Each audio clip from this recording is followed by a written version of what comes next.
Ajit, tell me, in this case, what should have been done? This is like unprecedented. As if like a huge blizzard had hit Delhi. Right, the fact of the matter here, Kartikeya, is that when chaos happens when multiple things go wrong at the same time.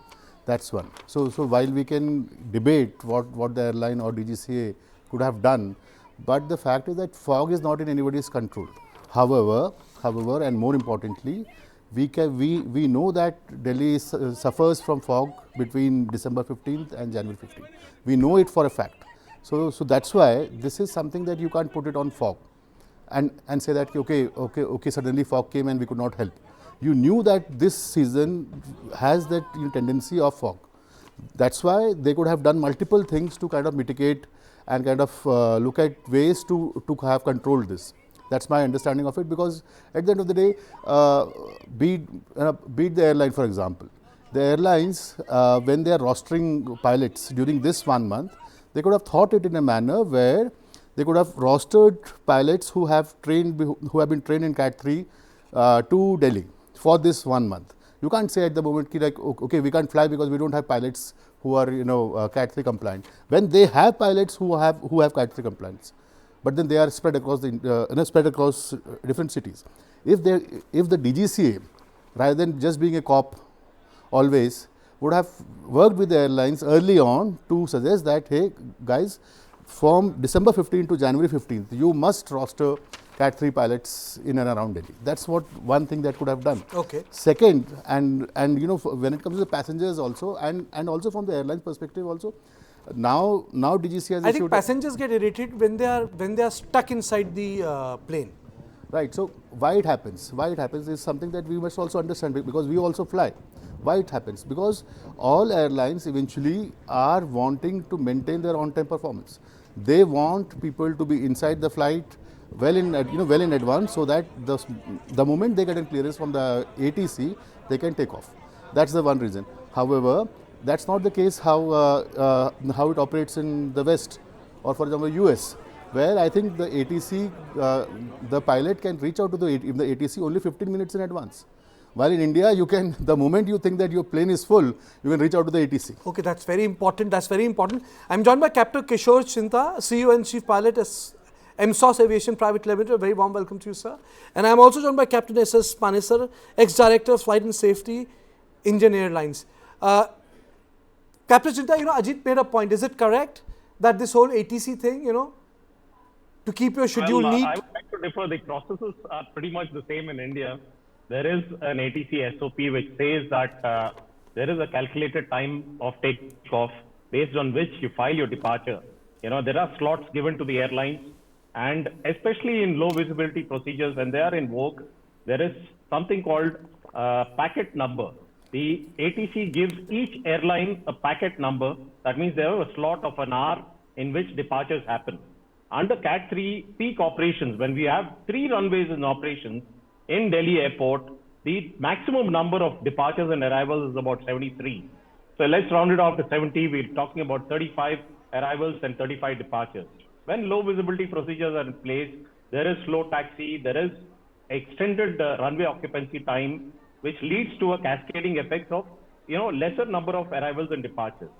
So the airline is responsible to give a target off block time, TOBT, to the ATC. That okay, once the visibility is within our minima, we're going to take this much amount of time for us to start up, based on which the ATC will give a target startup time, based on which they're supposed to take clearance. Universally, it's 15 minutes prior to what is their target startup time. Unfortunately, due to unprecedented delays, the cascading effect, there is a give and take on this. But at the end of the day, if the airlines follow the process, it's going to be much smoother. And of course, communication is the key. Okay. Mr. Panesar, there's one more aspect which is very disturbing: violence. Earlier, there was violence with the crew. And there have been cases, the people who attend. Now, this time the pilot has been attacked. I think this is very disconcerting. Whatever might be the provocation, even if you're being put there like sardine for 12 hours, I mean, to assault a pilot like this? At the outset, let me tell you something. The weather is not in the hands of the pilot or any person. Whether due fog, due thunderstorm, due dust storm, they can come and go away.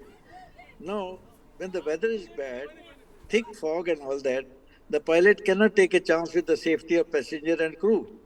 He has limitations laid down by the regulatory body. In that minima, he can take off. The pilots are trained for category 3 ILS also, and the airline should send pilots who are trained for But category Mr. 3 Panisar, ILS. sorry, I'm stopping you. Have you ever seen photographs like this? This is not Mogadishu. I have not seen, people sitting on tarmac, sir, and having their food in Delhi. So let me tell you one thing. In our time, when the flight was delayed, we announced the flight. The best thing is to let the passengers come in the aircraft. They can sit, they can serve them snacks, they can use the toilets also. But when there's a stampede and overcrowding in the departure lounge, it is very difficult to keep the passengers informed. But once in the aircraft, they will be informed by the pilots of situation improvement of whether or it's going to bad or it's going to be cancelled. My suggestion to the airline is they should keep a senior pilot examiner as operation control at the airport who has a full coordination with the meteorological, air traffic control, and ground support. And they should inform the passengers and they'll be satisfied. And there'll be no one pilot going into the cockpit and hitting the pilot. That is wrong. It's a criminal action. He Oh, should be taught a absolutely, sir. There lesson. is no debate on the fact that it's criminal. There is no debate on that. There is no debate on that. Our point of debate is what could have been done to avoid this commotion. What could have been done so that passengers wouldn't have been inconvenienced. Security of the pilot is an issue. He got assaulted. But Captain Chinta, isn't it incumbent on airlines also to manage their passengers? Boss, if you anticipate, if you know that it's going to be one of the foggiest day, why? I think the SMSs can go. Yes. The messages can go. Please, come after 8 hours, 10 hours, something like that, rather than everyone being inside the airport. Okay, absolutely. So the airlines resort to multiple ways of disseminating information. One of the easiest seems to be computer-generated emails, probably SMSs, but nobody has an active call center. If you try getting across to any of the airline call centers to get information, you cannot expect an average passenger to check their emails before coming to the airport. Absolutely. Probably an effort in that aspect would help passengers plan coming to the airport. Having said that, the pilots, ideally boarding of the aeroplane is the pilot in command's responsibility.